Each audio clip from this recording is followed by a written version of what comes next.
Hey everybody, welcome back to Rich Mind Channel. You know, we spend years in school learning about algebra, history, and literature, but somehow, no one teaches us about money, one of the most important things in life. It's crazy, right? We're thrown out into the real world expected to navigate this complex thing called finance without any real guidance. But don't worry, I'm here to help. Today, I'll share with you the money lessons school should have taught us, so you can avoid financial struggles and build wealth. Let's get started. Chapter 1, Money is a Tool. Let's talk about the fundamental truth about money. Most people think that making money is the goal of life.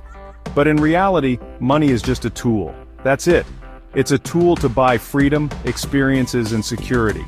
It's not about hoarding wealth, it's about using it to create the life you want. Think of money like a hammer. A hammer can build a house or it can break things. If you just chase after money without knowing how to use it, it's like collecting hammers and never building anything. You see, money gives you options. It gives you the power to choose how you want to live, where you want to go, and what you want to experience. But if you let money control you, you'll never truly be free. Don't get me wrong, making money is important. We need it to survive in this world, but it shouldn't be the sole focus. The goal is to use money wisely, to leverage it to create a life filled with purpose, passion, and fulfillment. So ask yourself this: what do you want to build with your hammer? What kind of life do you want to create? Once you have a clear vision, you can start using money as the tool it's meant to be. Don't let it control you, control it. Remember, money is a powerful tool, but it's up to you to decide how you'll use it. Choose wisely, my friends. Chapter 2, The Power of Compound Interest. Now let's dive into one of the most powerful money lessons you'll never hear in school: compound interest. This is the secret weapon of wealth building, the snowball effect that can turn small, consistent investments into a mountain of wealth over time. Here's how it works. When you invest your money, it earns interest.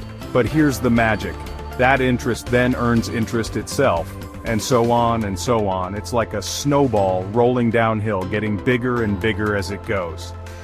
Let's say you invest $100 per month starting at age 20. With just a 10% return, by the time you're 60, you'll have over $600,000. That's the power of compound interest working its magic over decades. But here's the catch: time is your greatest ally. The earlier you start, the more time your money has to grow exponentially. If you start at 40, you'll have only around $100,000 with the same investment. That's why it's so important to start investing as early as possible, even if it's just a small amount. Don't underestimate the power of consistency and time. Imagine a tree growing. A small sapling planted today can grow into a mighty oak over time. The same goes for your investments. Start small, be consistent, and let time work its magic. Compound interest is the closest thing to magic you'll find in finance. Don't miss out on its incredible potential. Chapter 3, The Double-Edged Sword of Debt. Let's talk about debt. It's a word that often carries negative connotations, and for good reason. But here's the thing: debt itself isn't inherently good or bad. It's a tool, just like money. And like any tool, it can be used to build or destroy. There's good debt and bad debt. Good debt makes you money, bad debt takes money from you. It's crucial to understand the difference. Let's start with bad debt. This is the type of debt that keeps you trapped in a cycle of payments and interest charges. Think credit cards with sky-high interest rates, payday loans, or any debt used to buy things that lose value over time. For example, imagine buying a $1,000 TV on a credit card with 20% interest. You might think you're just paying an extra couple $100, but in reality, you end up paying $1,500 or more by the time you're done. That's bad debt eating away at your hard-earned money. Now let's talk about good debt. This is the kind of debt that helps you build wealth over time. It's an investment in your future. Think about taking a loan to buy a rental property. Sure, you have debt, but that property generates passive income every month from rent payments. Eventually, that income covers the debt and starts putting money in your pocket. That's good debt working for you. Understanding the difference between good and bad debt is crucial for building long-term wealth. Avoid bad debt like the plague and use good debt strategically to create a brighter financial future. Chapter 4. The 50-30-20 Rule. Now you might be thinking, this is a lot to take in. How do I actually manage my money effectively? Well, I've got you covered. Let's talk about budgeting, and don't worry, it's not as scary as it sounds. In fact, I'm going to share with you a simple rule that can revolutionize your finances. The 50-30-20 Rule. It's a straightforward system that takes the complexity out of budgeting and puts you in control of your money. Here's the breakdown. 50% of your after-tax income goes towards your needs. This includes your essential expenses like rent or mortgage payments, groceries, utilities, transportation, and any debt payments. 30% is allocated for your wants. This is where you get to enjoy life a little. This category includes things like dining out, entertainment, hobbies, shopping, and anything else that brings you joy. The final 20% is dedicated to your future investments and savings. This includes contributions to your retirement accounts, investment accounts, emergency fund, and any other savings goals you may have. Let's say you earn $2,000 a month after taxes. Following the 50-30-20 rule, you should spend $1,000 on needs, $600 on wants, and $400 on investments or savings.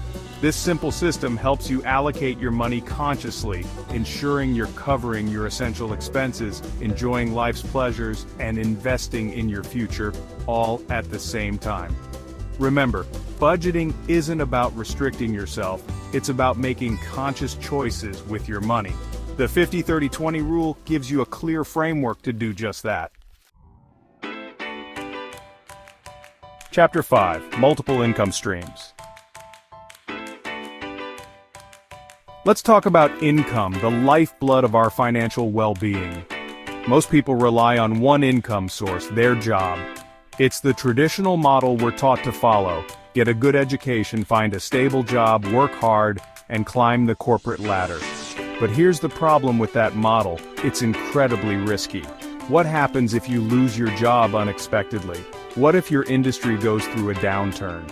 Suddenly, your only source of income vanishes, leaving you vulnerable and financially insecure. Wealthy people understand this risk, and they mitigate it by creating multiple income streams. They don't put all their eggs in one basket. Instead, they diversify their income sources, building a safety net that protects them from financial uncertainty. Think about it like this. Your job is like your primary source of water, a well in your backyard. It provides you with what you need, but what if that well runs dry?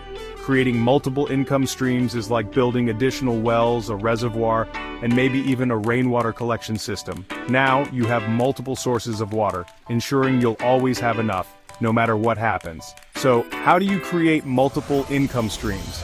The possibilities are endless. You can start a side business, invest in real estate for rental income, explore online opportunities like starting a YouTube channel, just like this one, or monetize your skills through freelancing or consulting. The key is to find something you're passionate about and leverage it to generate income. Remember, building wealth isn't just about working harder, it's about working smarter. Chapter 6. Mindset Matters. Your mindset is crucial in your financial journey. The way you think about money can either hold you back or propel you forward. There's a distinct difference between the mindset of the poor and the wealthy. The poor often have a scarcity mindset, believing there's never enough money. They say things like, "I can't afford it." The wealthy have an abundance mindset. They see opportunities to create wealth and use money as a tool. This mindset difference is evident in their actions. The poor might say, "I can't afford to invest," while the wealthy ask, "How can I afford to invest?" This shift in perspective makes all the difference. Instead of seeing obstacles, the wealthy see possibilities. Instead of focusing on limitations, they focus on solutions. Let's say you've always dreamed of a luxurious vacation, but you tell yourself, "I can't afford it." That statement shuts down any possibility. Now imagine reframing that thought. How can I afford to take my dream vacation? Suddenly your mind starts working on solutions.